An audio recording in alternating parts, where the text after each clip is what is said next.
પરિવારની જે કંઈ માંગણી છે એ બધી જ માંગણીને ન્યાય મળે એ દિશામાં આયોગ સક્રિય છે. એક નવયુવાન ડૉક્ટર હર્ષદ પંડ્યાએ રેગિંગ જેવી વિકૃત માનસિકતાનો જે શિકાર બન્યા અને અસહ્ય વેદનાના કારણે એમણે જે પોતાના જાન ગુમાવ્યો છે, આત્મહત્યા કરી છે,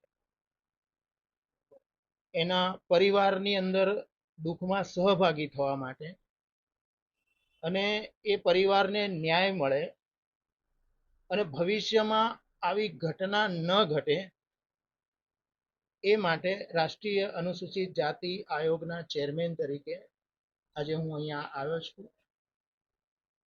યોગ્ય ન્યાય મળે એ દિશામાં આયોગના પ્રયત્નો રહેશે. આયોગ દ્વારા શું કાર્યવાહી કરવામાં આવશે? તેમના પિતા દ્વારા ગઈકાલે ફરિયાદ નોંધાવવામાં આવી છે. પરિવારની જે કંઈ માંગણી છે એ બધી જ માંગણીને ન્યાય મળે એ દિશામાં આયોગ સક્રિય છે. સુરતમાં જે ઘટના ઘટી છે, હર્ષભાઈએ જે સુસાઇડ કરેલું છે, એમાં પોલીસ દ્વારા છેલ્લે ક્યાં સુધી કાર્યવાહી કરવામાં આવી, કઈ કઈ કલમો દાખલ કરવામાં આવેલી છે અને હાલની સ્થિતિ શું છે? જે સુરત શહેરમાં ખટોદરા પોલીસ સ્ટેશનમાં 1346/26 હેઠળ એક એટ્રોસિટી એક્ટ હેઠળનો ગુનો દાખલ કરવામાં આવ્યો છે, જેની કલમ છે 108 એબેટમેન્ટ ટુ સુસાઇડ. એ ગુનો દાખલ કરવામાં આવ્યો છે વિથ એટ્રોસિટી. આમાં જેને આત્મહત્યા કરી છે હર્ષ પંડ્યા, ડૉક્ટર હર્ષ પંડ્યા સાહેબ,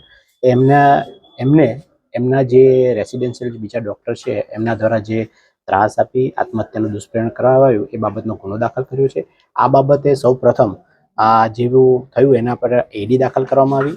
એડી દાખલ કર્યા બાદ એન્ટી રેગિંગ કમિટી જે હોય છે હોસ્પિટલની, એનો તાત્કાલિક રિપોર્ટ મંગાવવામાં આવ્યો. એ રિપોર્ટના આધારે જે બાકીના જે સ્ટુડન્ટ હતા એમની સાથે બીજા 8-9 એમની ફરિયાદ લઈ એન્ટી રેગિંગની જે કલમો જે છે એ હેઠળ એમના પર ગુનો દાખલ કરવામાં આવ્યો. એના પછી આ બીજો એબેટમેન્ટ ટુ સુસાઇડ એમ આ મેટરમાં ટોટલ 2 એફઆઈઆર દાખલ કરવામાં આવી છે. અત્યારે એસીપી જેઆર દેસાઈ સાહેબનાઓ આની તપાસ કરી રહ્યા છે. અત્યારે ખૂબ જ પ્રાથમિક ધોરણે નિવેદન લેવામાં આવેલા છે અને બાકીની તપાસ અત્યારે ચાલી રહી છે. સર, આમાં કોઈ અટકાયતી પગલાં લેવામાં આવ્યા છે?